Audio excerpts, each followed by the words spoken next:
Doctor സുന്ദരേശന്റെ ഒരു കവിതയോടുകൂടി ഈ പരിപാടി ആരംഭിക്കാം.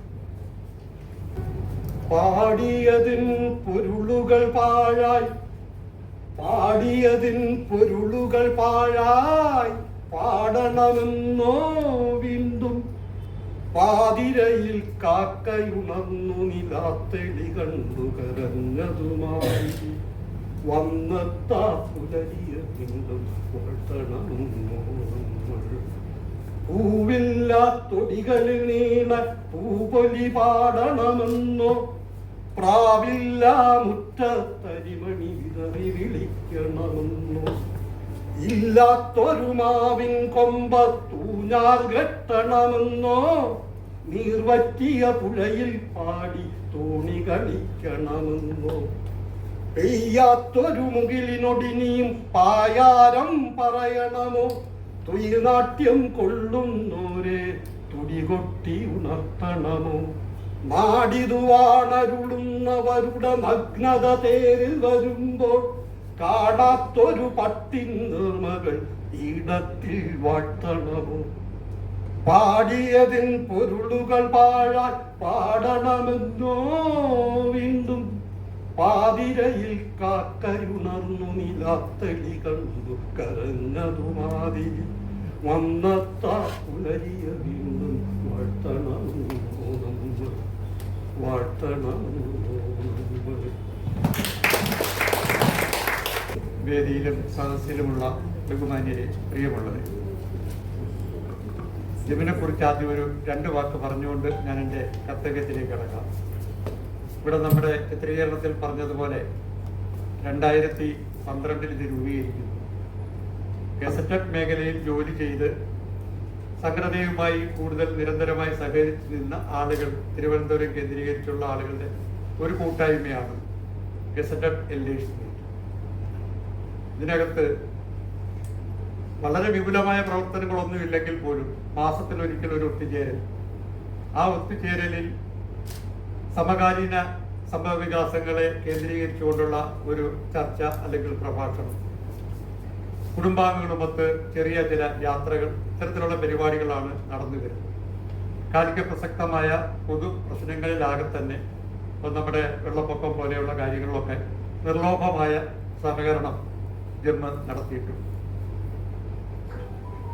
ഈ ജമ്മിനെ കുറിച്ച് പറയുമ്പോൾ ആ പേര് സൂചിപ്പിക്കുന്ന പോലെ ഇതിനകത്ത് ചില മുതിർന്ന ജമ്മായി തന്നെ വിശേഷിപ്പിക്കാവുന്ന ചില ആളുകൾ, അതിൽ ഏതാനും ആളുകൾ നമ്മുടെ സജീവതയിൽ നിന്ന ആളുകൾ കാലയവധിക്കുള്ളിൽ മറിഞ്ഞിട്ടുണ്ട്. ആ പേരുകൾ ഈ അവസരത്തിൽ ഒന്ന് സ്മരിച്ചു പോകണമെന്ന് കൂടി ഞാൻ ആഗ്രഹിക്കുകയാണ്. അതിൽ ഒന്ന് നമ്മുടെ പ്രിയപ്പെട്ട ശങ്കരനാരായണ പിള്ള സാർ, ശങ്കുവണ്ണൻ എന്നേവരും അറിയപ്പെടുന്നു. അവസാന കാലയളവിൽ ഏതാണ്ട് ഒറ്റപ്പെട്ട ജീവിതം നയിച്ച് ആരോഗ്യം കുറച്ച് ബുദ്ധിമുട്ടാകുന്ന സാഹചര്യത്തിൽ അദ്ദേഹത്തിനോടൊപ്പം നിന്ന ഒരു സംഘടന ജം മാത്രമാണ്. ഒപ്പം നിന്ന സംഘടന എന്നുള്ളതല്ല, അദ്ദേഹത്തിന് നിരന്തരമായ ജീവിതം മുന്നോട്ട് പോകുന്നത് കൈത്താങ്ങായി നിന്നത് ജമ്മാണ്.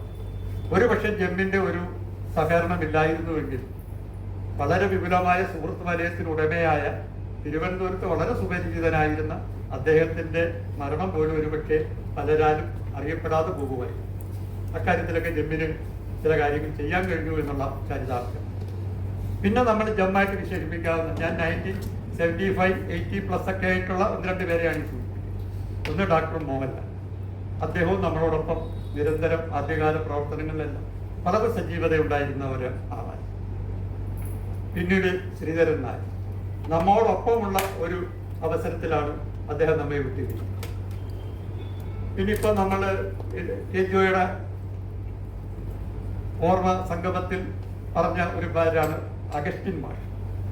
പ്രായമുണ്ട്, പക്ഷെ നമ്മളുടെയോടൊപ്പം സഹകരിക്കാൻ കഴിയുന്നില്ല, ആരോഗ്യ പ്രശ്നങ്ങളുണ്ട്. അഗസ്റ്റിൻ മാഷിൽ നമ്മുടെ പല പരിപാടികളിലും സജീവമായി വന്നിരുന്ന പ്രവർത്തനങ്ങളിൽ പങ്കെടുത്തിരുന്ന ആളാണ്, ഇപ്പൊ പങ്കെടുക്കാൻ കഴിയുന്നത്. അത്തരം ഒരാളുകൾ, ആ ഗസറ്റഡ് എൽഡേഴ്സ് ജമ്മായിട്ട് തന്നെ പറയാവുന്ന കുറെ ആളുകൾ ഇതിനകത്തുണ്ട് എന്നുള്ളത് തന്നെയാണ് നമുക്കൊരു ആവേശം. ആ ആളുകളെ കൂടി ഈ അവസരത്തിൽ നിന്ന് സ്മരിച്ചുകൊണ്ടാണ് ഞാൻ എൻ്റെ കർത്തവ്യത്തിലേക്ക് ഇറക്കുന്നത്. ഇന്ന് ഈ വേറെ കുറെ ആളുകളുണ്ട്, സജീവത ഉള്ള ആളുകളും അല്ലാത്തവരും എല്ലാം ഉണ്ട്. ഏതാണ്ട് 200ഓളം മെമ്പർഷിപ്പ് ഇതിനില്ല എങ്കിലും നമ്മളുമായി നിരന്തരം സഹകരിക്കുന്ന ഒരു 200ഓളം തിരുവനന്തപുരത്ത് ആളുകളുണ്ട്. മാറിയും തിരിഞ്ഞ് ഓരോ പരിപാടികളിലായിട്ട് ഇവർ പങ്കെടുക്കുന്നുണ്ട്. ഇത്രയുമാണ്. ഇപ്പോൾ നമ്മുടെ വിശിഷ്ടാതിഥികൾക്ക് എല്ലാവർക്കും ഇതിനെക്കുറിച്ച് അറിയില്ല എന്നുള്ളതുകൊണ്ടാണ് ഞാൻ എൻ്റെ ഒരു ഏകദേശ രൂപത്തെക്കുറിച്ച് ഞാൻ ഇവിടെ പരാമർശിച്ചത്. ഞാൻ എൻ്റെ കർത്തവ്യത്തിലേക്ക് കടക്കുകയാണ്. ഇന്ന് ഈ യോഗത്തിന് അധ്യക്ഷത വഹിക്കുന്നത് ജമ്മിൻ്റെ പിന്നെ ഏതാണ്ട് എല്ലാമായി പ്രവർത്തിക്കുന്ന ശ്രീ കെ കൃഷ്ണപ്പണിക്കർ സാറിന് ഈ ജമ്മിൻ്റെ ഇവിടെ സന്നിഹിതരായിരിക്കുന്നവരുടെ പേര് ഞാൻ ഈ ചടങ്ങിലേക്ക് ഔപചാരികതയുടെ പേര് സ്വാഗതം ആശംസിക്കുന്നു. ഇത് നമ്മുടെ വിശിഷ്ടാതിഥിയല്ല നമ്മുടെ അംഗം രാജശേഖരൻ സാറിനെ കുറിച്ചുള്ള ഒരു പിന്നെ വീഡിയോ ഇവിടെ കണ്ടു കഴിഞ്ഞതുകൊണ്ട് അതിന്റെ വിശദാംശങ്ങളിലേക്ക് ഞാൻ പോകുന്നില്ല. അദ്ദേഹത്തിന് ഈ നവതി ആഘോഷം നമ്മുടെ ജമ്മിന്റെ പരിപാടികളിൽ ഒരു ആദ്യത്തെ പരിപാടിയാണ്. ഞാൻ നേരത്തെ പറഞ്ഞതുപോലെ ഒത്തുകൂടലുകളും പിന്നെ ചില പുസ്തക പ്രകാശനങ്ങൾ, ചില യാത്രകളിലൊക്കെ പരിമിതപ്പെട്ടിരുന്നതാണ്. അപ്പൊ നമുക്ക് ഒരു തുടക്കമായിരിക്കും. ഇനി ഇതുപോലെ നവതി ആഘോഷത്തിനുള്ള സാഹചര്യം ഉണ്ടെങ്കിൽ സംഘടിപ്പിക്കാം. ഇപ്പൊ രാജശേഖരൻ സാറിന് എല്ലാ ഊഷ്മളതയോടെ ഈ യോഗത്തിലേക്ക് സ്വാഗതം ചെയ്യുക. ഇന്നത്തെ നമ്മുടെ മറ്റൊരു വിശിഷ്ടാതിഥി എന്ന് പറയുന്നത് Shri V K Prashanth MLA എന്ന് തന്നെ ഞാൻ വിശേഷിപ്പിക്കുന്നു. കാരണം ഔപചാരികമായിട്ട് സാങ്കേതികമായിട്ട് ഇനി കുറച്ച് ദിവസങ്ങൾ കഴിഞ്ഞാൽ 2-3 ദിവസം കൂടെ ഉണ്ട്. അപ്പൊ അദ്ദേഹത്തെ MLA ആയിട്ട് തന്നെ കാണുന്നതിനുള്ള ഒരു മാനസികമായ അങ്ങനെ കാണുമ്പോൾ ഒരു സന്തോഷവും, അതുകൊണ്ട് തന്നെ നമ്മുടെ എല്ലാം പ്രിയങ്കരനായ തിരുവനന്തപുരത്തിന്റെ ഏറ്റവും പ്രിയങ്കരനായ ശ്രീ വി കെ പ്രശാന്ത് പിന്നെ MLA ഞാൻ എല്ലാവരുടെയും പേരിൽ ഈ യോഗത്തിലേക്ക് സ്വാഗതം.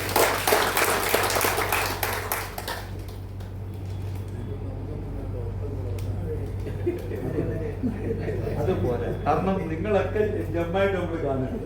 സമയം പോകുന്നുള്ള എനിക്കറിയാം, പക്ഷെ ഞാൻ പെട്ടെന്ന് അവസാനിപ്പിക്കാം.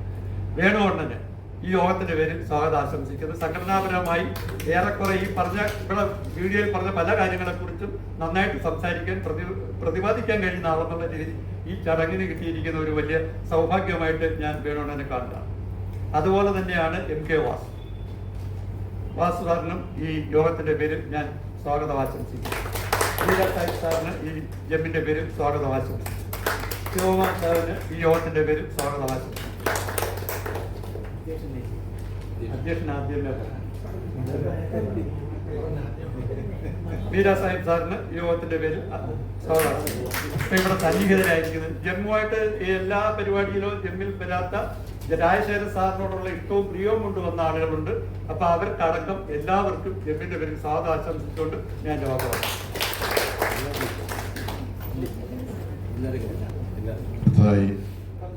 ഈ ചടങ്ങ് ഉദ്ഘാടനമാണ്. അതിന് മുമ്പായിട്ട് രാജശേഖരൻ സാറിന് ഈ ജമ്മിൻ്റെ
KPAC-യുടെ 1982 പുറത്തിറങ്ങിയ കതിർകാണ കിളി എന്ന നാടകത്തിലെ വയലാർ ദേവരാജൻ ടീമിന്റെ അതിമനോഹരമായ ഒരു ഗാനമാണ് ഇന്ന് ഞാൻ പാടാൻ പോകുന്നത്.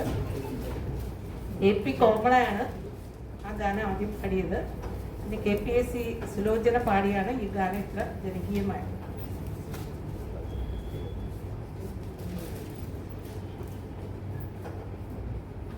ചക്കരപ്പന്തലിൽ തീമഴ ചൊഴിയും ചക്രവർത്തി കുമാര തിന്മനോരാജത്തെ രാജകുമാരിയാൽ വന്നു നിൽക്കാനൊരു മോഹം ചക്കരപ്പന്തലിൽ തേന്മഴ ചൊരിയും ചക്രവർത്തി കുമാര, ദാഹിച്ചു മോഹിച്ചു നിൻ പ്രേമയെ മുനയിൽ താമര വെള്ളം തുഴയാൻ, ദാഹിച്ചു മോഹിച്ചു നിൻ പ്രേമയെ മുനയിൽ താമര വെള്ളം തുഴയാൻ, കരളിലുറങ്ങും കതിർ കാണാ കിളി കാത്തിരിപ്പൂ നിന്നെ, കാത്തിരിപ്പൂ നിന്നെ. ചക്കരപ്പന്തലിൽ തേന്മഴ ചൊരിയും ചക്രവർത്തി കുമാര, വീണുടയാതിരിക്കാൻ ജീവിത വീണതരാം ഞാൻ കയ്യിൽ, കനക സ്മരണകൾ നീർത്തിയ നെയ്ത്തിരി കാഴ്ച വയ്ക്കാം മുന്നിൽ, ഹൃദയം നിറയെ സ്വപ്നവുമായി നീ മധുരം കിള്ളി തരുമോ, ഹൃദയം നിറയെ സ്വപ്നവുമായി നീ മധുരം കിള്ളി തരുമോ, വിജനലതാ ഗൃഹവാതിലിൽ വരുമോ, വീണ മീട്ടി തരുമോ, വീണ മീട്ടി തരുമോ.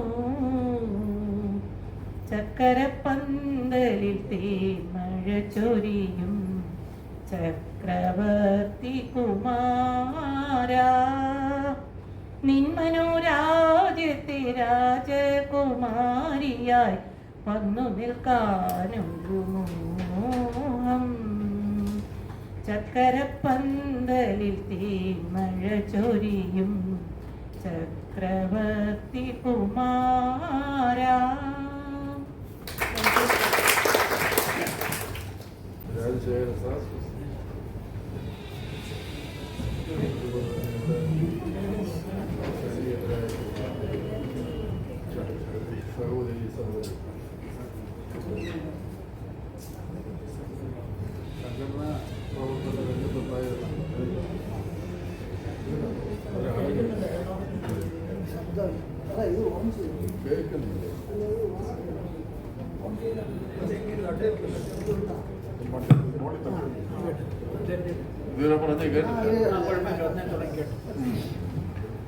ഈ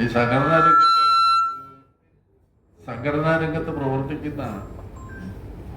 പ്രവർത്തിച്ചിരുന്ന ഒരാളിന് ഇങ്ങനെ നവതി ആഘോഷം അല്ലെങ്കിൽ നവതി ആചരണം നടത്തുന്നത് ഇവിടെ സ്വാഗതത്തിൽ സൂചിപ്പിച്ചു ആദ്യമാണ്. ശരിയാ, ഞാൻ ആദ്യമായിട്ടാണ് ഇത്തരം ഒരു ചടങ്ങിൽ ഇതുവരെ പങ്കെടുത്തത്. പിന്നെ രാജശേഖരൻ സാറിന്റെ നവതി ആഘോഷമാവുമ്പോൾ അതിൽ പങ്കെടുക്കുക എന്നത് തന്നെ അഭിമാനകരമായ ഒന്നാണ്. ഞങ്ങള് ഒരേ സ്ഥലത്ത് സർവീസ് സംഘടനാ രംഗത്ത് ഒരേ പരിസരത്ത് ജോലി ചെയ്തിരുന്നവർ. 1965-66 ഘട്ടത്തിലെ ഞങ്ങൾ ഈ ഡയറക്ടറേറ്റ് ഓഫ് ഹെൽത്ത് സർവീസസിന്റെ പരിസരത്താണ് ജോലി ചെയ്തിരുന്നത്. അദ്ദേഹം ആലപ്പുഴക്കാരനാണെങ്കിലും തിരുവനന്തപുരത്തായിരുന്നു. അങ്ങനെ ഞങ്ങൾ ഒരു സെറ്റ് ആളുകൾ DHS ഓഫീസും പരിസരവും അന്ന് NGO യൂണിയന്റെ ശക്തമായ ഒരു കേന്ദ്രമാണ്, വളരെ ശക്തമായ കേന്ദ്രമായി. ഇവിടെ പണിമുടക്കെന്നൊക്കെ പറഞ്ഞാൽ 100% പണിമുടക്ക്, 100%. പക്ഷെ അന്ന് രാജശേഖരൻ സാറ് കേരള NGO യൂണിയന്റെ തിരുവനന്തപുരം താലൂക്ക് സെക്രട്ടറിയാണ്. 67-ൽ ആദ്യത്തെ പണിമുടക്ക് നടക്കുമ്പോൾ തിരുവനന്തപുരം താലൂക്കിന്റെ സെക്രട്ടറി രാജശേഖരൻ സാർ.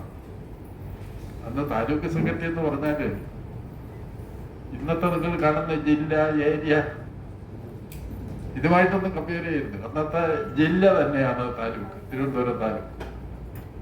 പ്രത്യേകിച്ചും ഈ ഡയറക്ടറേറ്റുകൾ, കേന്ദ്ര ഓഫീസുകൾ കേന്ദ്രീകരിച്ചാണ് പ്രവർത്തനം. പണിമുടക്ക് നടന്നാല് DHS ഓഫീസിൽ പണിമുടക്കുണ്ടോ, DFPI ഓഫീസിൽ പണിമുടക്കുണ്ടോ, എക്കണോമിക്സ് ആൻഡ് സ്റ്റാറ്റിസ്റ്റിക്സിന്റെ ബ്യൂറോയിലുണ്ടോ, ഇങ്ങനെ പ്രധാന ഓഫീസുകളിൽ പണിമുടക്കുണ്ടെങ്കിൽ അത് പണിമുടക്കാണ്. മറ്റു നോട്ടമൊന്നുമില്ല. മറ്റു മേഖലകളിലൊക്കെ ഫീൽഡ് സ്റ്റാഫും മറ്റു പണിമുടക്കിയോ ഇല്ലയോ എന്നൊന്നും വന്ന് പത്രക്കാരൊന്നും ശ്രദ്ധിക്കുമായിരുന്നില്ല. ഇങ്ങനെ ഡയറക്ടറേറ്റുകളിൽ ഡയറക്ടറേറ്റുകൾ പണിമുടക്കി അന്ന് തുറന്നില്ല, പ്രവർത്തിച്ചില്ല എന്ന് പറഞ്ഞാൽ പണിമുടക്ക് വിജയവും പരാജയവും ഒക്കെ നിശ്ചയിക്കുന്ന ആ ഘടകമായിരുന്നു. അങ്ങനെയുള്ള ഘട്ടത്തിലാണ് ഞങ്ങൾ ഈ DHS ഓഫീസ് പരിസരത്തുള്ള പ്രവർത്തകർ, ഞങ്ങൾ കുറെ പേരുണ്ട്, രാജശേഖര സാറിന്റെ നേതൃത്വത്തിലാണ് അന്ന് വളരെ വിജയകരമായിട്ട് പ്രവർത്തിക്കാൻ കഴിഞ്ഞു. 67 പണിമുടക്കിൽ തന്നെ ഞാനിപ്പോ ഓർക്കുന്നത്, അന്ന് ഞാനും 2-3 പേര്, ഞങ്ങൾ 2-3 പേരെയാണ് തിരുവനന്തപുരം താലൂക്കിലെ ആദ്യം അറസ്റ്റ് ചെയ്യുന്നത് പണിമുടക്കിനോടനുബന്ധിച്ച്. അന്ന് ആർക്കും അറിയില്ല ഈ പണിമുടക്കിയാൽ ജോലി പോകുമോ. KSRലൊക്കെ എഴുതി വെച്ചിട്ടുണ്ടല്ലോ, 48 മണിക്കൂർ ജയിലിലായിരുന്നാല് സസ്പെൻഡ് ചെയ്യപ്പെടും. ഇതൊക്കെ നിൽക്കുകയാണ്. ആളുകളിലൊക്കെ ഭയമാണ്. അന്ന് സ്റ്റാമ്പ് മാനുഫാക്ചറി എന്ന് പറയുന്ന സ്ഥാപനം, അന്ന് അത് സ്റ്റാമ്പ് മാനുഫാക്ചർ അന്ന് കമ്മട്ട അവിടെ നിന്ന് 8:30 മണിക്കാണ് പ്രവൃത്തി സമയം. അപ്പൊ സാധാരണ സർക്കാർ ഓഫീസുകളുടെ പ്രവർത്തനം 10 മണിക്കല്ലേ. പക്ഷെ ഇവിടെ 8 മണിക്ക് തന്നെ ജോലിക്ക് കയറാതാനും ആളുകൾ വന്നു. ഗവൺമെന്റ് പ്രസിഡന്റ് ഘടകമാണ്. അപ്പൊ ഞങ്ങൾക്ക് അവരെ കയറാൻ അനുവദിക്കാൻ പറ്റിയില്ല. ഞാൻ ഉൾപ്പെടെയുള്ള നമ്മൾ കുറെ ആളുകൾ അവരെ തടഞ്ഞു. അങ്ങനെ ഞങ്ങൾ അറസ്റ്റ് ചെയ്തു. ആദ്യത്തെ അറസ്റ്റാണ്. ജീവനക്കാരെ ഈ താലൂക്കിലാകെ ഭയന്നിരിക്കുകയാണ്. ഇങ്ങനെ അറസ്റ്റ് ചെയ്താൽ എന്ത് ചെയ്യും, ജോലി പോകും. അറസ്റ്റിനെ നേരിടുക എന്നത് ജീവനക്കാർക്ക് ആലോചിക്കാൻ പോലും കഴിയില്ല. പക്ഷെ ഇങ്ങനെ അറസ്റ്റ് ചെയ്യപ്പെട്ടു, ഞങ്ങൾ ഉൾപ്പെടെ ഏതാനും പേര്. അത് ഈ താലൂക്കിലാകെ വളരെ പെട്ടെന്ന് തന്നെ മൈക്കിലൂടെ പ്രചരണം നടത്തി. അത് ആളുകൾക്ക് ആവേശമായി. തുടർന്ന് പല സ്ഥലങ്ങളിലും ബ്യൂറോ ഓഫ് എക്കണോമിക്സിൽ ഉൾപ്പെടെ തുടർന്ന് അറസ്റ്റുകൾ നടന്നു. അങ്ങനെ അതൊരു പ്രചോദനമായിട്ട് ആ പണിമുടക്കിനെ സഹായിച്ച ഒന്നായിരുന്നു. ആ ഘട്ടത്തില് ഇത്തരം പ്രവർത്തനങ്ങൾക്കെല്ലാം നേതൃത്വം നൽകി തിരുവനന്തപുരത്തുണ്ടായിരുന്ന രാജശേഖര സാറാണ്. നിങ്ങൾ കേട്ടിട്ടുണ്ടാവുമെന്ന് എനിക്കറിയില്ല. ഇന്ന് സംഘടനയുടെ പ്രസിഡന്റ്, സെക്രട്ടറി എന്നൊക്കെ പറഞ്ഞാല് അതൊരു ആഘോഷമാണ്. അതിന്റെ ഫോട്ടോ പത്രങ്ങളിലൊക്കെ വരും. അതൊരു അന്തസ്സിന്റെ ചിഹ്നമായിട്ടാണ് നമ്മൾ പരിഗണിക്കുന്നത്, നമ്മുടെ സമൂഹം പരിഗണിക്കുന്നത്. പക്ഷെ 66-67 കാലത്ത് സംഘടനയുടെ പ്രസിഡന്റോ സെക്രട്ടറിയോ ആകാൻ ആളിനെ കിട്ടിയില്ലായിരുന്നു. പലരുടെയും വീട്ടിൽ പോയി ആവർത്തിച്ച് നമ്മൾ ആവശ്യപ്പെടുമായിരുന്നു. അല്ലേ രാജശേഖര സാർ ഓർക്കുന്നുണ്ടാകും. ആ കാലത്തെ കുറിച്ച് ഇപ്പോഴുള്ള ആളുകൾക്ക് ഇവിടെ ചരിത്രം ഓർമ്മ വേണം എന്നൊക്കെ പറഞ്ഞില്ലേ. എനിക്കറിയാം, തിരുവനന്തപുരം ജില്ലയിലെ ഇപ്പൊ പേരെടുത്ത് പറഞ്ഞുകൊണ്ട് കുഴപ്പമൊന്നുമില്ല. തിരുവനന്തപുരം ജില്ലയിൽ ജില്ലാ പ്രസിഡന്റായിരുന്ന പരമേശ്വരൻ നായർ, പിന്നീട് അദ്ദേഹം ജോയിന്റ് കൗൺസിലിലേക്കൊക്കെ പോയി. പരമേശ്വരൻ നായർ, ആ പരമേശ്വരൻ നായരുടെ വീട്ടിൽ പോയി എത്രയോ തവണ നിർബന്ധിച്ചിട്ടാണ് അയാൾ ജില്ലാ പ്രസിഡന്റായി ഇരിക്കാൻ സമ്മതിച്ചത്. പല ആളുകളും അങ്ങനെയാണ്. അന്ന് ഏതെങ്കിലും ഔദ്യോഗിക സ്ഥാനം ഏറ്റെടുക്കുക എന്നത് ത്യാഗപൂർവമായ ഒരു കടമയായിട്ടാണെന്ന് വിശ്വസിച്ചിരുന്നത്. ആ ഘട്ടത്തിലാണ് രാജശേഖര സാറ് ഒരു സമരഘട്ടത്തിൽ യൂണിയന്റെ ഇവിടുത്തെ താലൂക്ക് എന്ന് പറഞ്ഞാൽ അന്നത്തെ ജില്ല, മറ്റു താലൂക്ക് കമ്മിറ്റികളൊന്നും ഈ 67-ലെ സമരഘട്ടത്തിൽ രൂപം കൊണ്ടിട്ടില്ല. താലൂക്കുകളിലൊന്നും രൂപം കൊണ്ടിട്ടില്ല. തിരുവനന്തപുരം ജില്ലയാണ് അന്നത്തെ താലൂക്ക് എന്ന് പറയും. ആ ഘട്ടത്തിൽ സെക്രട്ടറി ആയിരുന്ന ആളാണ്. പിന്നെ അദ്ദേഹത്തിന്റെ പ്രവർത്തനങ്ങളൊക്കെ ഇവിടെ വിശദീകരിച്ചു. ഞാൻ അതിലേക്കൊന്നും കിടക്കുന്നില്ല. എനിക്ക് ചുരുക്കത്തിൽ പറയാനുള്ളത്, സംഘടന ജീവിതത്തിൽ ഉൾച്ചേർന്ന ഒരു വ്യക്തിത്വമാണ് സഖാവ് രാജശേഖരൻ എന്നാണ് എനിക്ക് പറയാൻ. തന്റെ ജീവിതത്തിന്റെ ഭാഗമായിട്ട് സംഘടന ഉൾച്ചേർന്ന വ്യക്തിത്വമാണ് അദ്ദേഹം. നിങ്ങൾക്ക് എത്രമാത്രം അത് അറിയുമെന്ന് എനിക്കറിയില്ല. അദ്ദേഹത്തിന്റെ പശ്ചാത്തലം തന്നെ വളരെ പ്രൗഢമായ ഒരു പാരമ്പര്യത്തിന്റെ അവകാശി കൂടെയാണ് രാജശേഖരൻ. അദ്ദേഹത്തിന്റെ കുടുംബ പശ്ചാത്തലം നിങ്ങൾക്ക് അറിയില്ല എന്ന് തന്നെ ഞാൻ വിശ്വസിക്കുന്നു. ആലപ്പുഴക്കാരനാണ്. അദ്ദേഹത്തിന്റെ അമ്മാവനായിരുന്നു അമ്മയുടെ സഹോദരൻ TK വേലായുധൻ. നിങ്ങൾ കേട്ടിട്ടുണ്ടോ എന്നറിയില്ല. അന്ന് സിവിൽ സർവീസ് രംഗത്ത് വളരെ പ്രഗത്ഭനായ ഒരു വ്യക്തിത്വമായിരുന്നു. അദ്ദേഹം റവന്യൂ ബോർഡ് മെമ്പറായിട്ടാണ് റിട്ടയർ ചെയ്തത്. അദ്ദേഹത്തിന്റെ അമ്മാവനാണ്, അമ്മയുടെ സഹോദരൻ. അതുപോലെ തന്നെ 1903 രൂപം കൊണ്ട SNDP യൂണിയന്റെ അന്നത്തെ പ്രസിഡന്റ് നാരായണ ഗുരുദേവനാണെന്ന് നിങ്ങൾക്കറിയാം. ശ്രീനാരായണ ഗുരുദേവനോടൊപ്പം ആ സംഘടനയുടെ വൈസ് പ്രസിഡന്റായിരുന്ന മാധവൻ വൈദ്യർ, അദ്ദേഹം ഡോക്ടർ പൽപ്പുവിന്റെ സഹോദരനാണ്. അദ്ദേഹത്തിന്റെ മകനാണ് രാജശേഖര സാറിന്റെ അമ്മയുടെ ഒരു സഹോദരിയുടെ ഭർത്താവ്. അതുപോലെ തന്നെ നമ്മുടെ RC ജംഗ്ഷൻ നിങ്ങൾക്കൊക്കെ അറിയാമെന്ന് തോന്നുന്നു.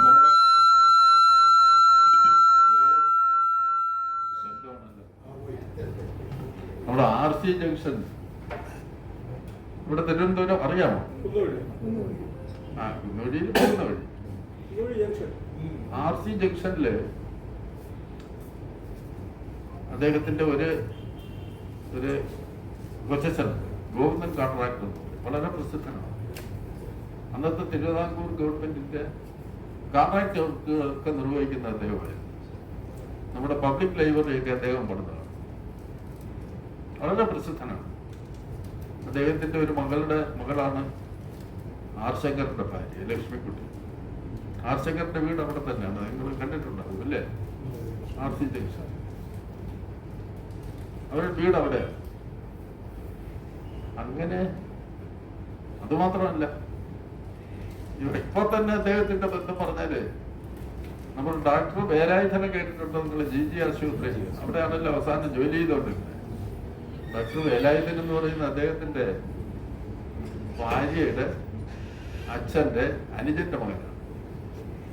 അതായത് അദ്ദേഹത്തിന്റെ ഭാര്യ ആ ജ്യേഷ്ഠാനുജന്മാരിൽ ജ്യേഷ്ഠന്റെ മകളും ഡോക്ടർ വേലായുധൻ അനുജന്റെ മകനും.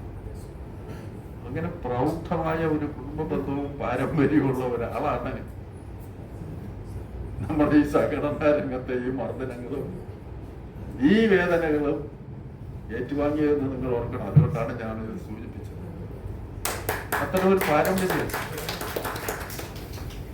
ഒരു പാരമ്പര്യമുള്ള ഇവിടെ പ്രശാന്ത് സൂചിപ്പിച്ചതുപോലെ ഒരു അല്പ സൗകര്യങ്ങളും മാന്യതകളും ഒക്കെ കിട്ടിയാൽ സാധാരണ കാര്യങ്ങളെ മറന്ന് വിസ്മരിച്ച് എന്തിൻ്റെയും പുറകെ പോകാൻ തയ്യാറാകുന്ന നമ്മുടെ ഈ ജനങ്ങൾ ഉള്ള ഒരു രാജ്യത്താണ് ഇത്തരം ഒരു വ്യക്തിത്വം നമ്മുടെ മുന്നിലിരിക്കുന്നത്. ഇതിനെ ഒന്നിനെയും അദ്ദേഹം സ്വാഗതം ചെയ്തില്ല. ഇതിനെ ഒന്നിനെയും ഇവിടെ പറഞ്ഞു. എന്താ ആലപ്പുഴ വെച്ച് അദ്ദേഹത്തിന് സംഭവിച്ചത്? സംഘടനാ സ്നേഹത്തിന്റെ പേരിൽ സംഭവിച്ചതാണ്. ഓഫീസിൽ ജോലിയിലിരിക്കുമ്പോൾ ഒരുത്തനൊരു കത്തുമായി വരുന്നു. ആ കത്തിൽ ആവശ്യപ്പെടുന്നത് ഈ വരുന്ന ആളിനെ ആശുപത്രിയിൽ ഒന്ന് പ്രവേശിപ്പിക്കാൻ വേണ്ട സഹായം ചെയ്തു കൊടുക്കണം. സ്നേഹത്തിന്റെ ബാധ്യത നിറവേറ്റുക എന്നതിന്റെ അടിസ്ഥാനത്തിൽ അവന് ഒരു അഡ്മിഷൻ ആശുപത്രിയിൽ സൂപ്രണ്ടിനോട് ഡോക്ടറോട് പറഞ്ഞിട്ട് ജില്ലാ ആശുപത്രി ഒരു അഡ്മിഷൻ വാങ്ങിക്കൊടുത്തു. പിറ്റേ ദിവസം പത്രങ്ങളിൽ വെള്ളത്തൂവൽ നക്സൽ ആക്രമണത്തിന്റെ റിപ്പോർട്ട് വന്നു. ആ റിപ്പോർട്ട് വന്നപ്പോൾ ഈ ആശുപത്രിയിൽ കിടന്നവൻ അവിടെ നിന്ന് രക്ഷപ്പെട്ടു, അഡ്മിറ്റ് ചെയ്യപ്പെട്ടത്. അന്വേഷണം ഉണ്ടായി. അഡ്മിറ്റ് ചെയ്യാൻ കാരണക്കാരനായ രാജശേഖരൻ ആ ഓഫീസിൽ ജോലി ചെയ്തുകൊണ്ടിരുന്ന ആളാണ്.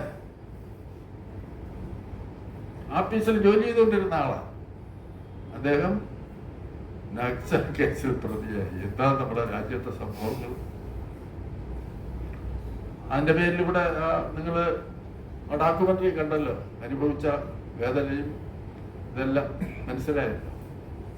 അതിനുശേഷവും അന്ന് അദ്ദേഹത്തെ ഞാനിപ്പോൾ ഓർക്കുകയാണ്, അന്ന് അദ്ദേഹം കേരള NGO യൂണിയന്റെ ആലപ്പുഴ ജില്ലാ സെക്രട്ടറി ആയിരുന്നു, സംസ്ഥാന കമ്മിറ്റി അംഗമായിരുന്നു എന്ന് തോന്നുന്നു. സംഘടനാ കാര്യത്തിൽ ഇടപെട്ടില്ല. മാത്രമല്ല നക്സൽ മൂവ്മെന്റുമായുള്ള ബന്ധം ആരോപിച്ച കേസായതുകൊണ്ട് ഒട്ടും ഇടപെട്ടില്ല, വിലക്കുകളും ഏർപ്പെടുത്തി. അന്ന് ഞാൻ രാജശേഖരൻ സാറിനെ ഒന്ന് കാണണം എന്ന് ആഗ്രഹിച്ചു. നമ്മുടെ സംഘടനയുടെ നേതാവായിരുന്നവരോട് ഞാൻ ചോദിച്ചു, പത്മനാഭനോട് ചോദിച്ചു, ഞാനൊന്ന് പോയി കാണട്ടെ. പോകരുതെന്ന് പറഞ്ഞു, വിലക്ക് പോകാൻ പാടില്ല. പക്ഷെ ഞാനും എൻ്റെ കൂടെ ഉണ്ടായിരുന്ന സഹപ്രവർത്തകനായിരുന്ന ദാമോദരനെ, ഞങ്ങൾ രണ്ടുപേരും പോയി ആലപ്പുഴ പോയി സബ് ജയിലിൽ പോയി അദ്ദേഹത്തെ കണ്ടു. അദ്ദേഹം അത് ഓർമ്മിക്കുന്നുണ്ട്, എന്നോട് പലപ്പോഴും പറയും. വലിയ വിലക്കായിരുന്നു എന്ന് കൽപ്പിച്ചു. അതിനുശേഷം അദ്ദേഹം സർവീസിലെ കുറ്റക്കാരനല്ലെന്ന് കണ്ട്, നിരപരാധിയാണെന്ന് കണ്ട് പൂർണ്ണമായി കുറ്റവിമുക്തനാക്കി സർവീസിൽ തിരികെ പ്രവേശിച്ചു. അപ്പോഴും പിന്നെ നമ്മുടെ ഹെൽത്ത് ഡയറക്ടറേറ്റിൽ തന്നെ ഉണ്ടായി. സംഘടനയ്ക്ക് വളരെ സഹായമായിട്ട് പ്രവർത്തിക്കുകയായിരുന്നു. അതിനുശേഷമാണ് അന്ന് എല്ലാവരും വിചാരിച്ചിരുന്നത് സർവീസിൽ തിരികെ വരയില്ല, തിരികെ ജോയിൻ ചെയ്യാൻ അനുവദിക്കുകയില്ല എന്നായിരുന്നു വിചാരിച്ചത്. പക്ഷെ ഇവിടെ പറഞ്ഞതുപോലെ അന്നിരുന്ന മന്ത്രി ബാലകൃഷ്ണൻ അയാളെ പ്രത്യേകമായി സഹായം ചെയ്തു എന്ന് പറയേണ്ടി. അപ്പൊ എല്ലാവരും വിചാരിച്ചത് ഡോക്ടർ ബാലരാമൻ സഹായിച്ചിട്ടുണ്ടാവുമെന്ന്. അങ്ങനെയല്ല, ഡോക്ടർ ബാലകൃഷ്ണനാണ് സഹായിച്ചത്, അല്ലേ? പലരും ധരിച്ചിരുന്നത് അന്ന് ഡോക്ടർ ബലരാമനാണ്. ഇതൊക്കെ ആളുകളുമായിട്ടൊക്കെ ബന്ധമുള്ള ഒരാളാണല്ലോ, CO കരുണാകരന്റെ മകനാണ്. നിങ്ങൾ പലർക്കും പഴയ ആളുകൾക്കൊക്കെ അറിയും പറയുന്നത്. പക്ഷെ ബലരാമനെക്കാളും അത് സഹായം ചെയ്തത് മന്ത്രിയായിരുന്ന ബാലകൃഷ്ണൻ, MK ബാലകൃഷ്ണൻ. അദ്ദേഹം സർവീസിൽ വന്നു, ഗസറ്റർ തസ്തികയിലായി. പിന്നെയുള്ള കാര്യങ്ങൾ ഞാൻ നിങ്ങളോട് വിശദീകരിക്കേണ്ടതില്ല, നിങ്ങൾക്കെല്ലാം അറിയാം. സംഘടനാ പ്രവർത്തനത്തിൽ നമ്മുടെ KGOയ്ക്ക് ഇന്ന് കാണുന്ന ഒരു കെട്ടിടം, പഴയ കെട്ടിടം നിങ്ങളിൽ പലർക്കും ഓർമ്മയുണ്ടാകും. സംഘടനാ പ്രവർത്തകരായ നിങ്ങൾക്കറിയും, ആ ഓടിട്ട കെട്ടിടം, പഴയ കെട്ടിടം. അത് വളരെ പെട്ടെന്ന് തന്നെ നമുക്ക് മാറ്റി പുതിയ കെട്ടിടം അവിടെ പണിയാൻ കഴിഞ്ഞു. എങ്ങനെ കഴിഞ്ഞു? രാജശേഖര സാറിന്റെ പരിചയമുള്ള ഒരാള് ആയിരുന്നു പഴയ കെട്ടിടത്തിന്റെ ഉടമ. ആ ആള് രാജശേഖര സാറുമായുള്ള ബന്ധത്തിന്റെ അടിസ്ഥാനത്തിൽ ആ കെട്ടിടം KGOയ്ക്ക് വിലയ്ക്ക് വാങ്ങാൻ കഴിയും.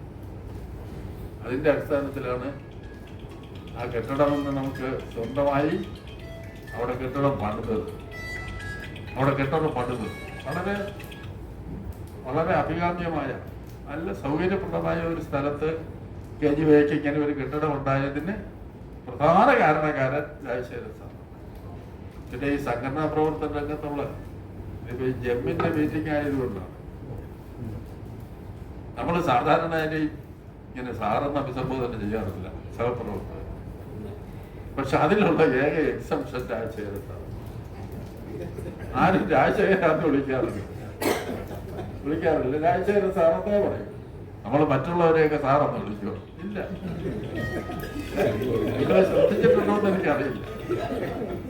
സാറെന്നൊന്നും വിളിക്കില്ലല്ലോ ഈ പ്രായമായ കാലത്ത്. ആരാ സാറെന്ന് വിളിക്കുന്നു? പക്ഷെ അതിലുള്ള ഏക എക്സെപ്ഷൻ രാജശേഖരൻ സാർ. അന്നേ അങ്ങനെ തന്നെയാണ്. ഒരു പ്രത്യേക വ്യക്തിത്വത്തിന്റെ ഉടമയായിരുന്നു.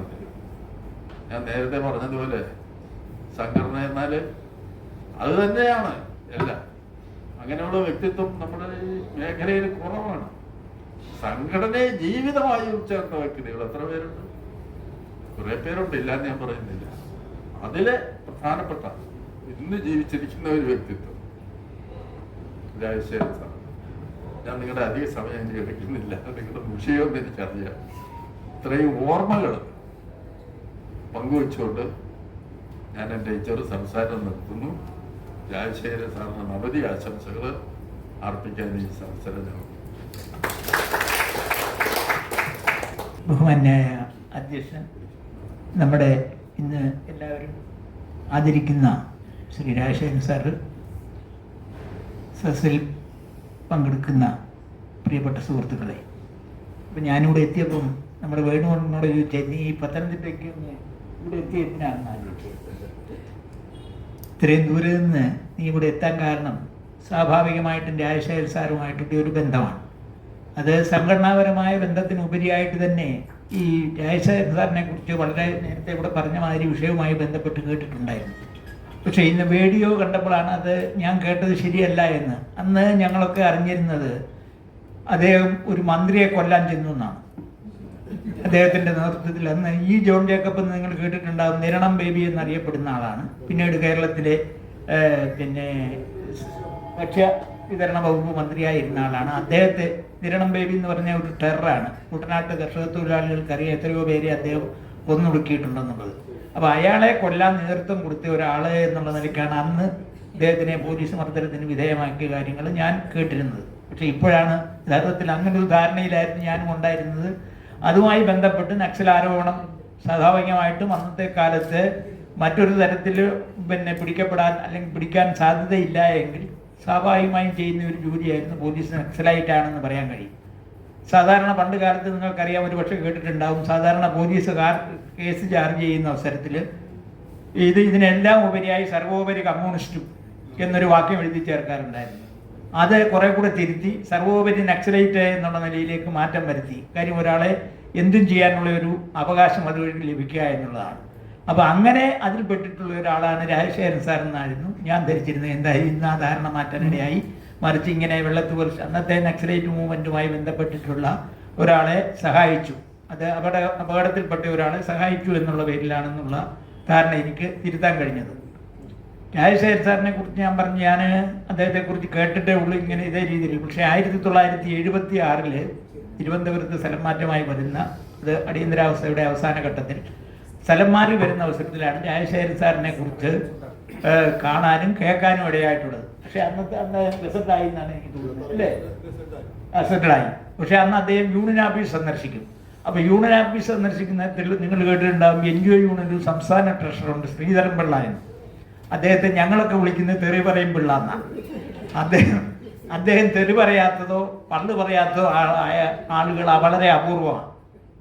അത് സ്വാഭാവികമായിട്ട് ഇഷ്ടപ്പെട്ടവരും ഒക്കെയാണ്, സംഘടനാ പ്രവർത്തകരുമായിട്ട് ബന്ധപ്പെട്ട ആളുകളെയാണ്. പക്ഷേ എല്ലാവരെയും പള്ളി വിളിക്കും, തെറി പറയും പിള്ള എന്നാണ് ഞങ്ങൾ സ്നേഹത്തോടുകൂടി വിളിക്കുന്നത്. പക്ഷേ അദ്ദേഹം ഒരാൾ വരുമ്പോൾ കാണുമ്പോൾ വലിയ ഭവ്യതയോടും ബഹുമാനത്തോടു കൂടിയാണ് സ്വീകരിക്കുന്നത്. അപ്പം ഞാൻ ചോദിച്ചു, ഇതാരാണ് ഈ പുള്ളി ഇത്ര കാര്യമായിട്ട് ഈ ഒരാളുടെ പ്രത്യേക പരിഗണന നൽകുന്നതെന്ന്. അപ്പോഴാണ് പറഞ്ഞത് ഇതാണ് രാജശേഖരൻ സാറെന്ന്. അപ്പം ഞാൻ അത് തന്നെ സ്വയമേവ തന്നെ തീരുമാനിച്ചു, ഇദ്ദേഹത്തിന് എന്തെങ്കിലും ഒരു പ്രത്യേകത ഉണ്ടാവും, അല്ലെങ്കിൽ ഈ പുള്ളിക്കാരൻ പെടത്തില്ല.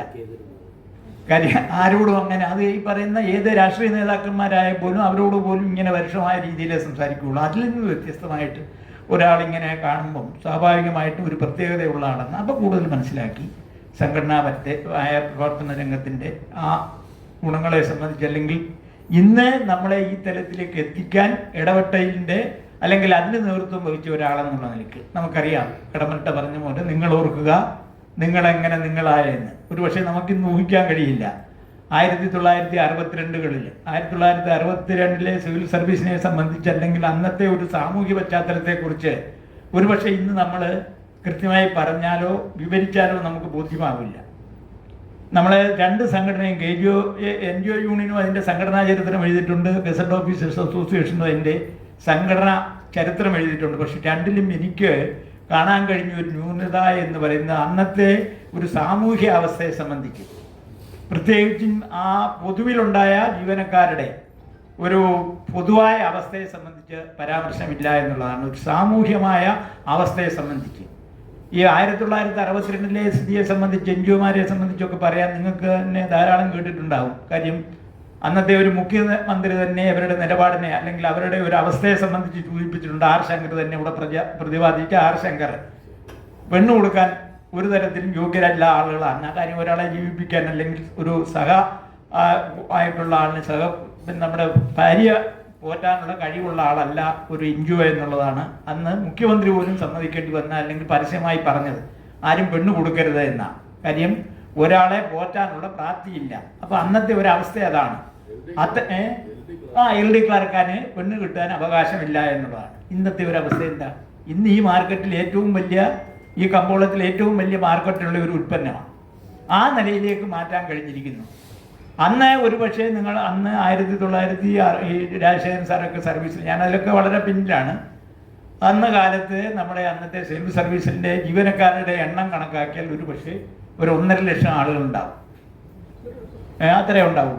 1962 സംബന്ധിച്ച് വ്യക്തമായ കണക്കില്ലെങ്കിലും നിങ്ങൾ കൃത്യമായി ഒരു അന്വേഷിച്ചാൽ ഏകദേശ കണക്കനുസരിച്ചാൽ ഒരു 1.5 ലക്ഷത്തിൽ കൂടുതൽ ഉണ്ടാവാൻ കഴിയില്ല. അന്ന് ഗസറ്റ് ഓഫീസർമാർ ഒരു പക്ഷേ ഒരു 10,000 പോലും ഉണ്ടാവും തോന്നില്ല. 7,000 ഉണ്ടാവുള്ളൂ. ഇന്നത്തെ സ്ഥിതി എന്താണ്? ജീവനക്കാരുടെ എണ്ണം 5-5.5 ലക്ഷമായി ഉയർന്നു. ഗസറ്റ് ഓഫീസർമാരുടെ എണ്ണം എത്രയാ? ഇവിടെ ഇരിപ്പുണ്ടല്ലോ ജനറൽ സെക്രട്ടറി, 67,000 അല്ലേ? അല്ല, എല്ലാം കൂടെ 67,000 ഉണ്ടെന്ന് അല്ലേ? അതെ. അപ്പൊ ഏതാണ്ട് 67,000. ആ നിലയിലേക്കുള്ള ഒരു വളർച്ച ഒന്ന് ആലോചിക്കാൻ കഴിയുമോ? പെണ്ണ് കിട്ടാൻ സാധ്യതയില്ലാത്ത വിഭാഗത്തിൽ നിന്ന് ഇന്ന് ഈ വിഭാഗ കമ്പോളത്തിൽ ഏറ്റവും മാർക്കറ്റുള്ള ഒരു ഉൽപ്പന്നമായി മാറുന്ന തലത്തിലേക്ക് ഇന്നൊരു വളർച്ച എന്ന് പറയുന്നത് ഊഹിക്കാൻ കഴിയില്ല എന്ന്. അത്ര കണ്ടൊരു സാമൂഹ്യമായ മാറ്റം. അതിലാണ് ഞാൻ ഈ ജിമ്മിനെ അനുമോദിക്കാൻ ആഗ്രഹിക്കുന്നത്.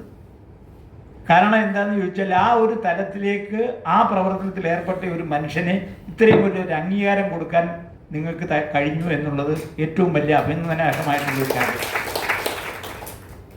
അപ്പോൾ അന്നത്തെ ഈ പറയുന്ന ഒരു തലത്തിൽ നിന്ന് 1.5 ലക്ഷത്തിൽ നിന്ന് 5.5 ലക്ഷത്തിലേക്ക് ഉയർത്താൻ കഴിഞ്ഞു. വേതനത്തെ സംബന്ധിച്ചിടത്തോളം ഏതനത്തിലേക്ക് എത്തി? സാമൂഹ്യമായും സാമ്പത്തികമായും രാഷ്ട്രീയമായും പിന്നോക്കം നിന്ന ഏറ്റവും പിന്നോക്കം നിന്ന ഒരു വിഭാഗമാണ്. SC വിഭാഗത്തിൽ നമ്മൾ ഇന്ന് കൽപ്പിക്കുന്ന ആ ഒരു വിഭാഗത്തിലേക്ക് നിന്ന ഒരു വിഭാഗത്തെ ഈ രാജശേഖരൻ സാറിനെ പോലുള്ള ആളുകളുടെ പ്രവർത്തന ഫലമായി ഇന്ന് സാമൂഹ്യമായി ഏറ്റവും പ്രാധാന്യമുള്ള ഒരു വിഭാഗമാക്കി വളർത്തിയെടുക്കാൻ കഴിഞ്ഞു എന്നുള്ളതാണ്. അതാണ് ഇവരുടെ ഒരു കോൺട്രിബ്യൂഷൻ എന്ന് പറയുന്നത്. അതൊരു പക്ഷേ ഏറ്റവും വലിയ ആ സാമൂഹ്യ മാറ്റത്തിന് നമ്മളെ പ്രേരിപ്പിച്ചു, അല്ലെങ്കിൽ അതിനെ മുൻകൈ എടുത്തു എന്നുള്ളതാണ് ഏറ്റവും വലിയൊരു പ്രസക്തി. അതാണ് അദ്ദേഹത്തിൻ്റെ ജീവിതം ഇത്രയും വലിയ സാർത്ഥകമാക്കിയത്. അല്ലെങ്കിൽ ഡയറക്ടറേറ്റ് ഓഫ് ഹെൽത്ത് സർവീസിലുള്ള അഡ്മിനിസ്ട്രേറ്റീവ് അസിസ്റ്റൻ്റായിട്ട് റിട്ടയർ ചെയ്ത ഒരു മനുഷ്യനെ എത്ര പേരെ ഓർക്കും? എത്ര പേരെ നമ്മൾ ഇന്ത്യമാതിരി തന്നെ എത്ര പേര് അവധി കഴിഞ്ഞു മരിച്ചും പോയിട്ടുണ്ടാവും? ആരെങ്കിലും ഓർമ്മിക്കുന്നുണ്ടോ?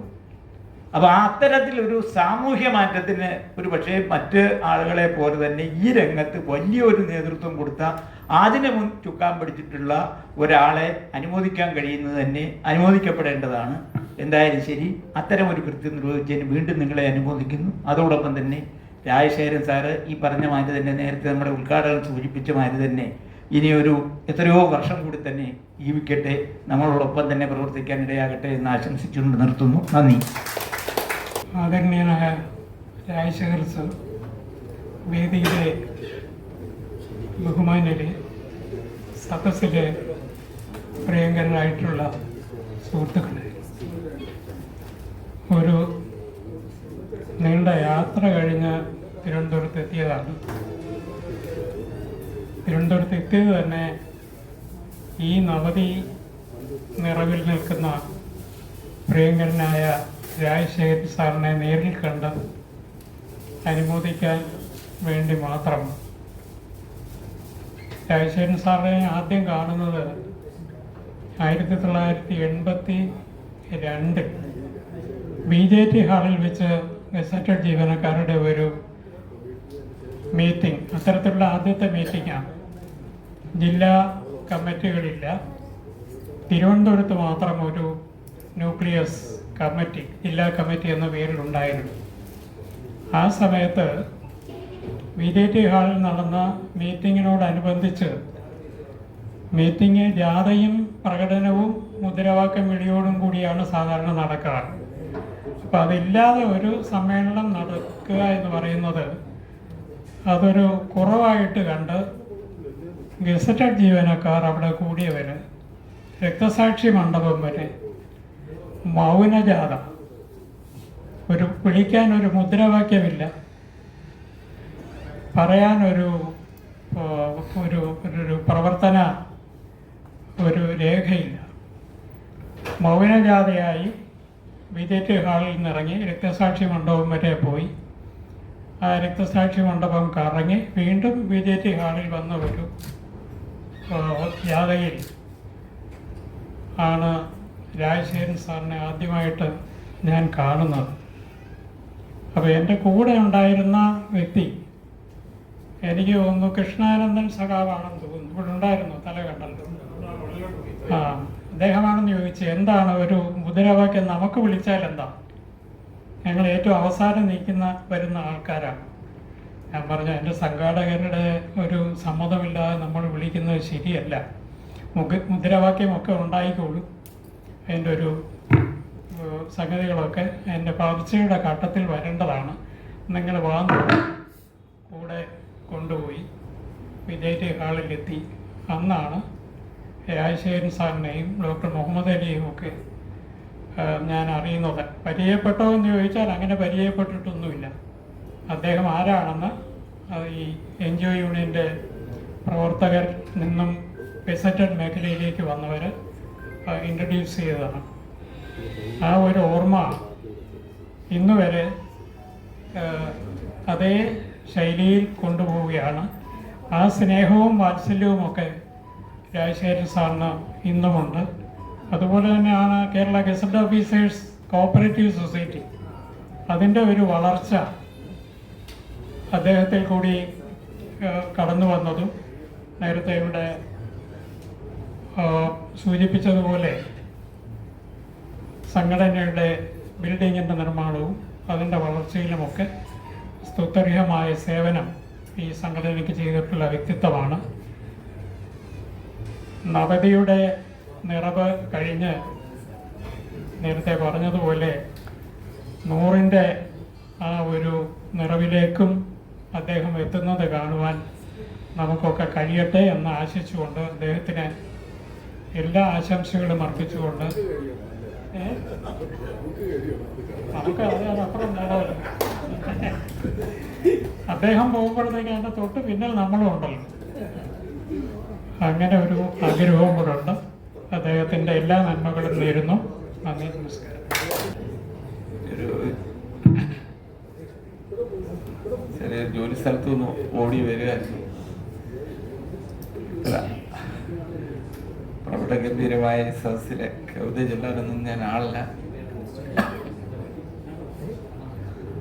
എങ്കിലും രാജശേഖരൻ സാറിന് ആശംസകൾ നേരാൻ മാത്രം ഞാൻ ഈ അവസരം ഉപയോഗിക്കുകയാണ്. ശരിക്കും ഗ്രേസ്ഫുൾ എന്ന് തന്നെ പറയാം.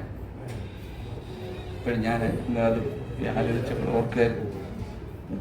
30കൾ മുതൽ ഈ 2026 കാലഘട്ടത്തിൽ ഞങ്ങളൊക്കെ കേട്ടിട്ടുണ്ട്. തിരുവല്ലയിലൊക്കെ കുറച്ച് മുമ്പ് മാർക്കറ്റിലൊക്കെ കുട്ടികളെയൊക്കെ വിൽക്കാൻ വെച്ചിരിക്കുമെന്ന് കേട്ടിട്ടുണ്ട്, ചങ്ങനാശ്ശേരിയിലൊക്കെ.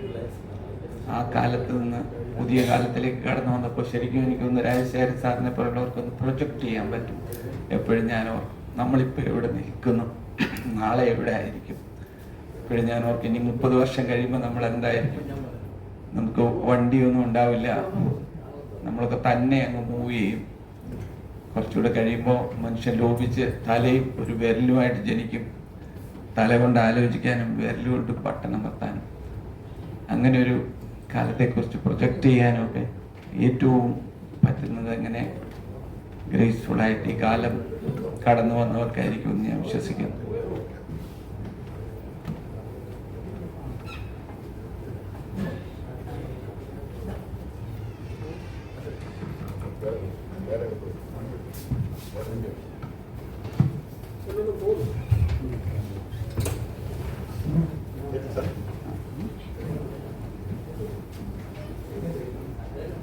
രാജശേഖരൻ സാറിന് ആശംസകൾ നേരുന്നു. ഞാൻ പറഞ്ഞ പോലെ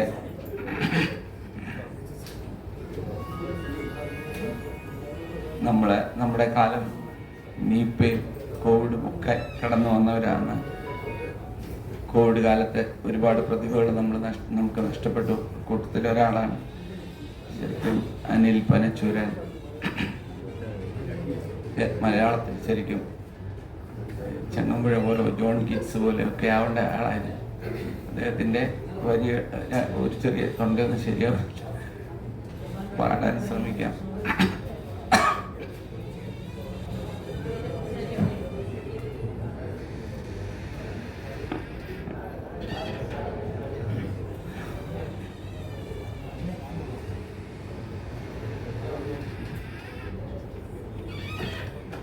വലയിൽ വീണ കിളികളാണു നാം, ചിറകൊടിഞ്ഞൊരിണകളാണു നാം, വഴിവിളക്കു കണ്ണു ചിമ്മുമീ വഴിയിലെന്തു നമ്മൾ പാടണം. വെയിലരിഞ്ഞ വയലിലന്നു നാം കൊയ്ത്തുപാട്ടു കേട്ടുപാറവേ, ഞാനൊടിച്ച കതിരു പങ്കിടാൻ കൂടണഞ്ഞ പെൺകിടാവു നീ. വേടനിട്ട കെണിയിൽ വീണു നാം വേർപെടുന്നു നമ്മളേകരായി, കൂട്ടിലന്നു പങ്കുവെച്ചൊരാ പൊൻകിനാക്കളിനി വിരിയുമോ. ചാഞ്ഞ കൊമ്പിലന്നു ശാരികേ ഊഞ്ഞാലാടി പാട്ടുപാടി നീ, നിന്റെ ചിറകിൻ ചൂടു തേടി ഞാൻ ചിറകടിച്ച ചകിത കാമുകൻ. നിന്റെ ചിറകിൻ ചൂടു തേടി ഞാൻ ചിറകടിച്ച ചകിത കാമുകൻ. വാണിഭച്ചരക്കു നമ്മളീ തെരുവിൽ നമ്മൾ വേർപിരിയുവോ. വേടനെന്നെ വിട്ടിടുമ്പോൾ നീ വേദനിച്ചു ചിറകടിക്കൊല. വേടനെന്നെ വിട്ടിടുമ്പോൾ നീ വേദനിച്ചു ചിറകടിക്കൊല. നിന്നെ വാങ്ങുമേതൊരുവനും ധന്യനാകുമെൻ്റെ ഓമനേ, എൻ്റെ കൂട്ടിലെന്നും ഏകനായി നിന്നെ ഓർത്തു പാട്ടുപാടും ഞാൻ. എൻ്റെ കൂട്ടിലെന്നും ഏകനായി നിന്നെ ഓർത്തു പാട്ടുപാടും ഞാൻ. വലയിൽ വീണ കിളികളാണു നാം, ചിറകടിഞ്ഞൊരിണകളാണു നാം, വഴിവിളക്കു കണ്ണു ചിമ്മുമീ വഴിയിലെന്തു നമ്മൾ പാടണം. ഈ വഴിയിലെന്തു നമ്മൾ പാടണം. ഈ വഴിയിലെന്തു നമ്മൾ പാടണം.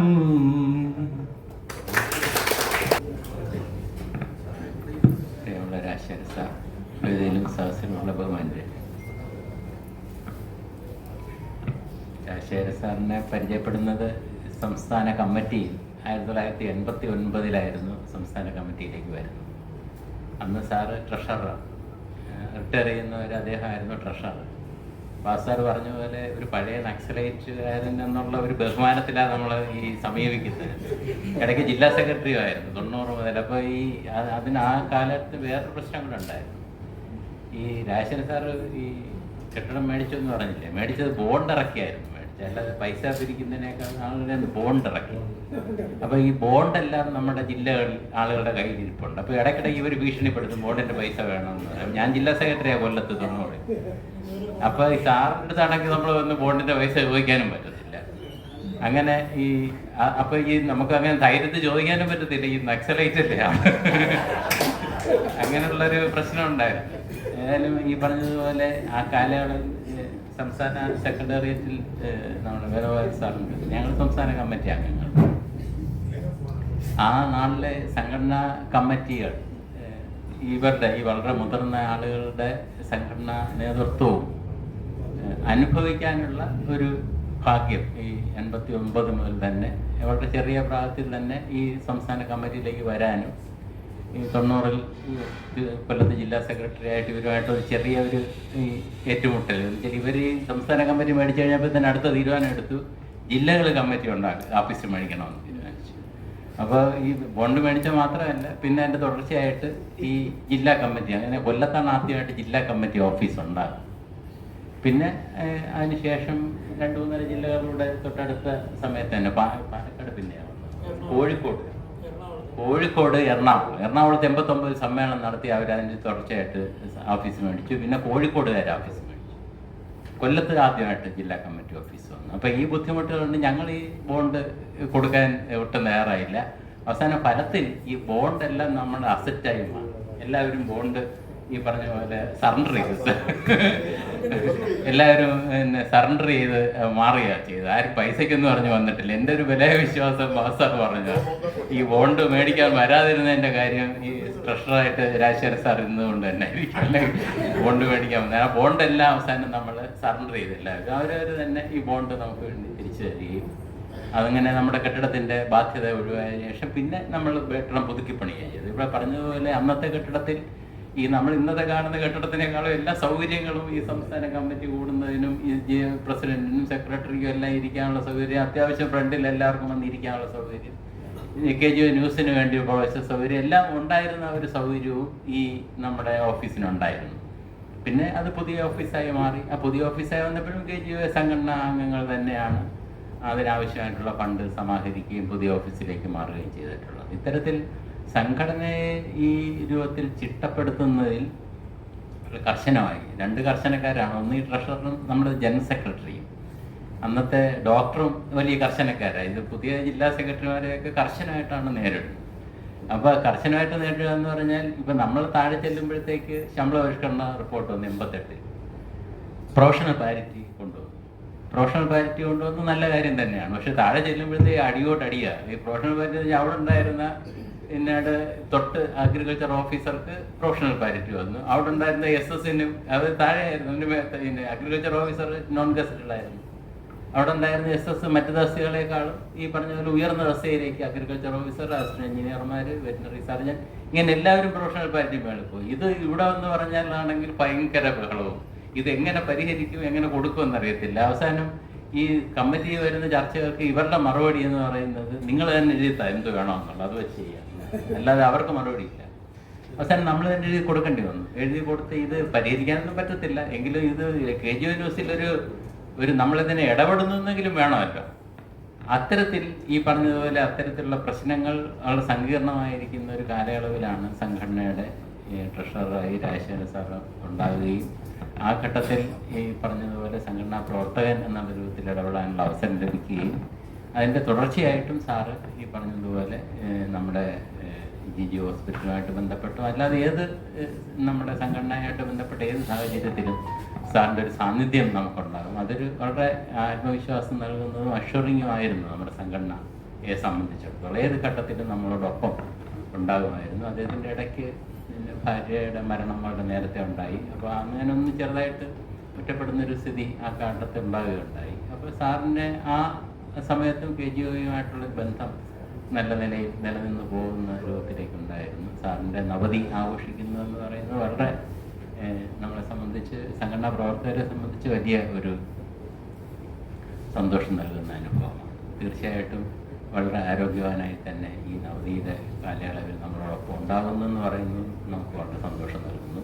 ഇവിടെ പറഞ്ഞതുപോലെ തന്നെ ദീർഘകാലം നമ്മളോടൊപ്പം ഉണ്ടാകാനും ഇത്തരത്തിലുള്ള പ്രവർത്തനങ്ങൾ പങ്കാളികളാകാനും അതിന് കഴിയട്ടെ എന്നും ഇത്തരത്തിലൊരു ചടങ്ങ് സംഘടിപ്പിച്ചതിന് എല്ലാവർക്കും നന്ദി പറഞ്ഞുകൊണ്ട്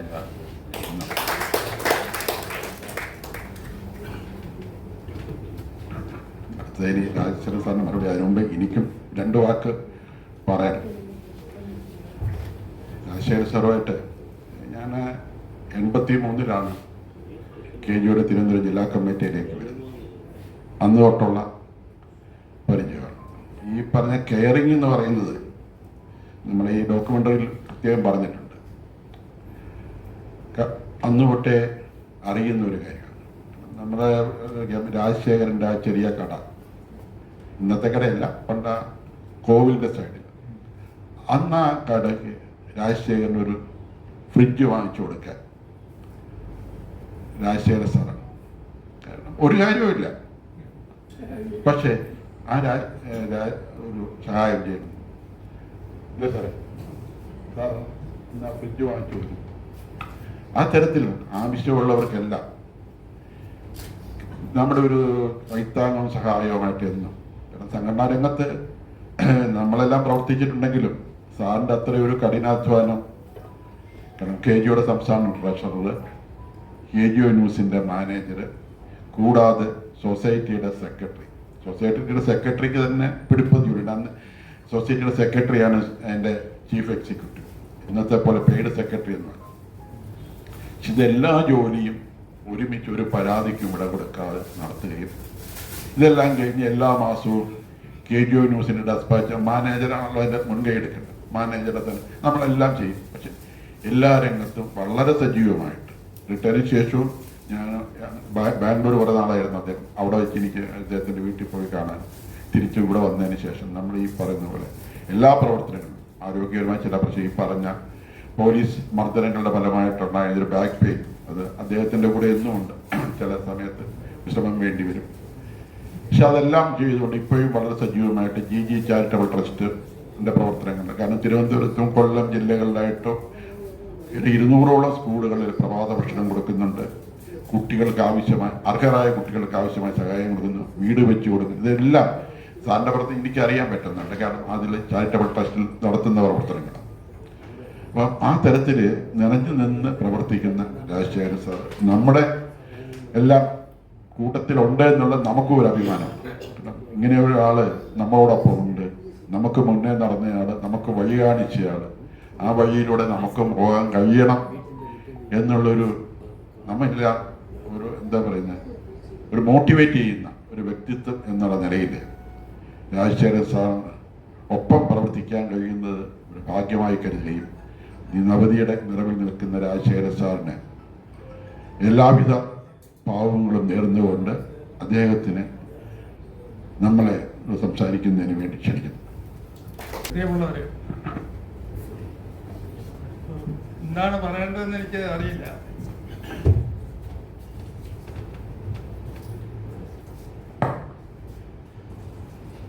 എന്നെപ്പറ്റി പറഞ്ഞ നല്ല വാക്കുകൾക്കെല്ലാം ഞാൻ ആദ്യമായി നന്ദി പറയുന്നു. ഇത്രയും വേണ്ടിയിരുന്നോ എന്ന് ഒരു സംശയമുണ്ട്.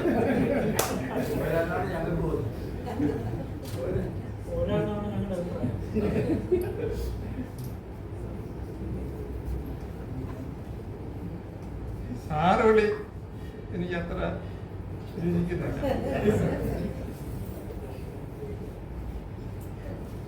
വേണോ പ്രസംഗിച്ച് വന്ന ഇടയ്ക്ക് അറിയാതെ പറഞ്ഞു സഖാവ് രാജശേഖരൻ അല്ലേ? അതിന്റെ ഒരു സൗന്ദര്യം ഈ സാറ് വിളിക്കുണ്ടോ?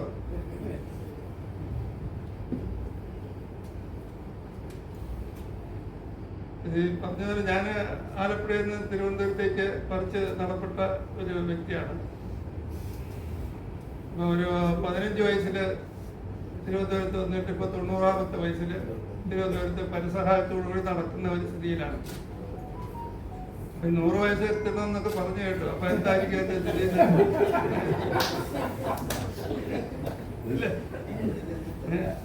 വീട്ടിലാണെങ്കിലും പരസഹായത്തോടു കൂടിയാണ് പല കാര്യങ്ങളും ചെയ്യുന്നത്.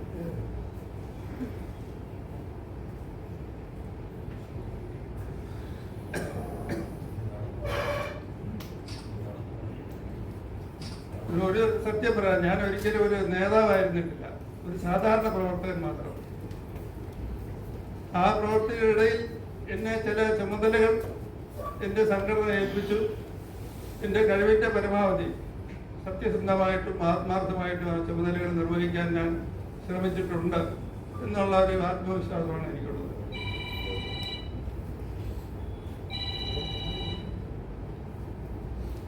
അങ്ങനെ പല ഈ വേണുവിൻ്റെയും വാസുവിൻ്റെയും ഒക്കെ പ്രസംഗത്തിൽ പറഞ്ഞ പല ആളുകളെ പറ്റിയും പല സംഭവങ്ങളെ പറ്റിയും ഓർക്കാൻ ഉള്ള ഒരു അവസരം ഇവിടെ കിട്ടിയതിൽ എനിക്ക് നല്ല ഒരു സന്തോഷമുണ്ട്.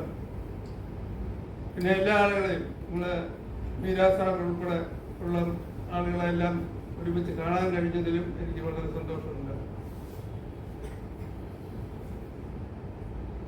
ജന്മിന്റെ പ്രവർത്തനങ്ങളിൽ അങ്ങനെ സജീവമായിട്ടുണ്ടെങ്കിലും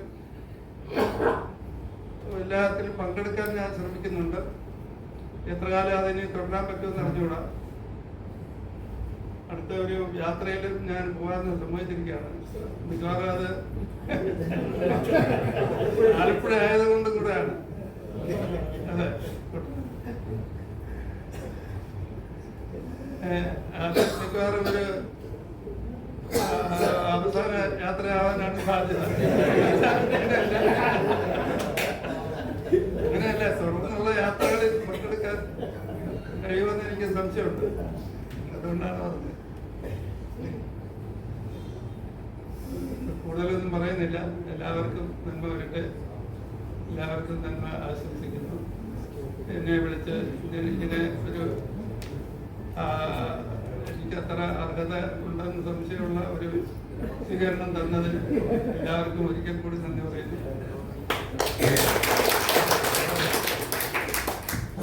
നന്ദിക്ക് മുമ്പായിട്ട് ഒരു ജ്ഞാനം കൂടെ ബിഷപ്പ്. ബഹുമാന്യരെ, എല്ലാവർക്കും നമസ്കാരം. ഞാൻ പാടുന്നതിന് മുമ്പ് 2 വാക്ക്. രാജശേഖരൻ സാറ്, 100ന്റെ നിറവിലെത്തി നിൽക്കുന്ന രാജശേഖരൻ സാറിന് എൻ്റെ 90ന്റെ നിറവിൽ, നവതിയുടെ നിറവിലെത്തി നിൽക്കുന്ന രാജശേഖരൻ സാറിന് എൻ്റെ എല്ലാവിധ ആശംസകളും. ഒപ്പം ഞാൻ ഈ പരിപാടിയിൽ പങ്കെടുക്കുന്നു എന്ന് പറഞ്ഞപ്പോൾ എൻ്റെ ഫാദറില്ല എന്നോട് പറഞ്ഞിരുന്നു അദ്ദേഹത്തിന് ആശംസ അർപ്പിക്കണമെന്ന്. ഫാദറിൽ ആരാ വെച്ചാൽ NGO-ന്റെ സംസ്ഥാന ട്രഷററായിരുന്ന രത്നാകരൻ സാർ. അദ്ദേഹത്തിന് ഇന്ന് വരാൻ കഴിയാത്തതുകൊണ്ട് രാജശേഖരൻ സാറിന് ഒരു ആശംസ അർപ്പിക്കണമെന്നും പറഞ്ഞിരുന്നു. അദ്ദേഹത്തിന് വേണ്ടി കൂടി ഞാൻ അവധി ആശംസകൾ നേരുന്നു. 1968 തോക്കുകൾ കഥ പറയുന്നു എന്ന ചിത്രത്തിനു വേണ്ടി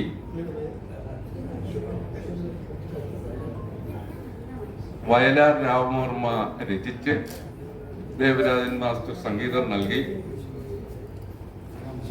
യേശുദാസ് പാടി അനശ്വരമാക്കിയ ഒരു ഗാനം ഞാനിവിടെ പാടാൻ ശ്രമിക്കുകയാണ്.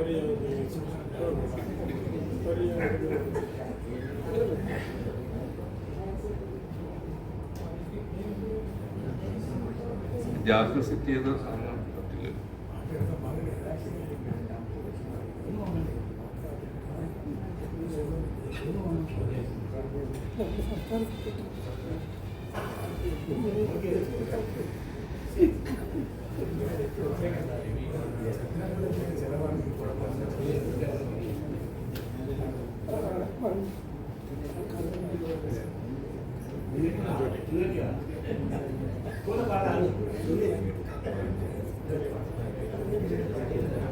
എന്താണെന്ന് വെച്ചാൽ ഫ്ലൈറ്റ് മോഡിൽ ഇട്ടപ്പോൾ മാറ്റം.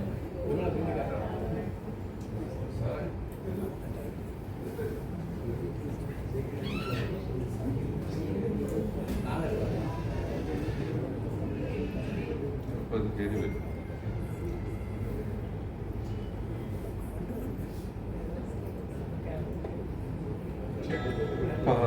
പാരിജാതം തിരുമിഴി തുറന്നു,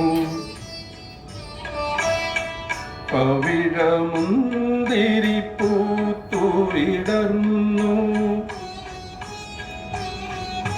നീലോൽപലമിഴി നീലോൽപലമിഴി നീ മാത്രമെന്തിനുറങ്ങി.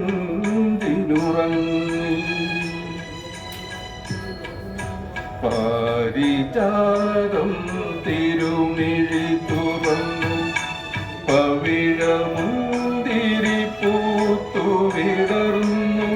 നീലോൽപലമിഴി നീലോൽപലമിഴി നീ മാത്രമെന്തിനു ഭംഗി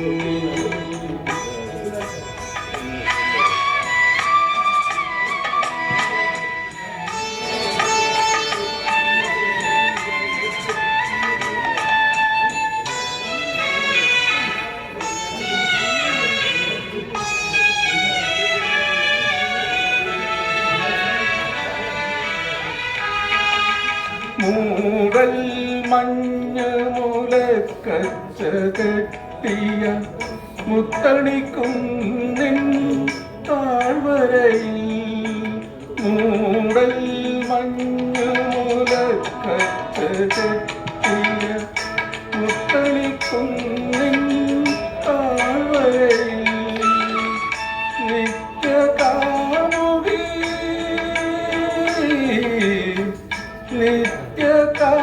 നിത്യകാമുകീനിൽ പൂനാരി നിശാനി കുഞ്ചത്തിനരികിൽ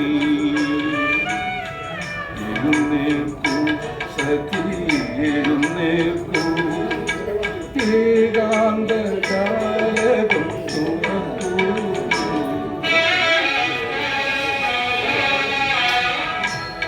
പാരിജാതം തിരുമിഴി തുറന്നു പവിഴമുന്തിരി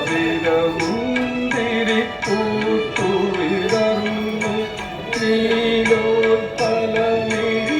നീലോൽപലമിഴി നീ മാത്രമെന്തിനു ഭംഗി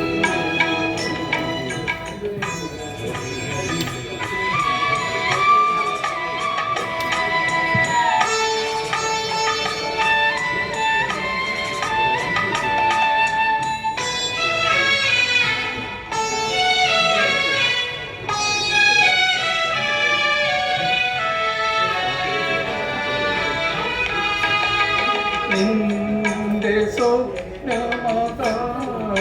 സ്വപ്നമതാലസരിത്രയിൽ നിന്നെയുണർത്തും കാലവുമായി നിന്റെ സ്വപ്നമതാലസരിത്രയിൽ നിന്നെയുണർത്തും കാലവുമായി വിശ്വമോഹിനി വിശ്വമോഹിനി പൂനാരി വികാര സരസിൻ കരയിൽ എഴുന്നേൽക്കൂ സഖി എഴുന്നേൽക്കൂ ഏകാന്ത ജാലകം തുറക്കൂ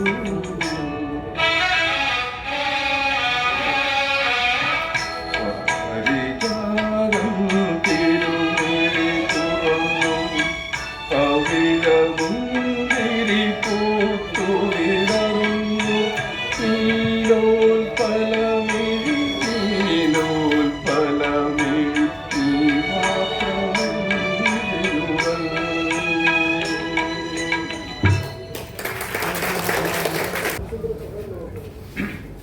വേദിയിലും സദസ്സിലുമുള്ള ബഹുമാന്യരെ,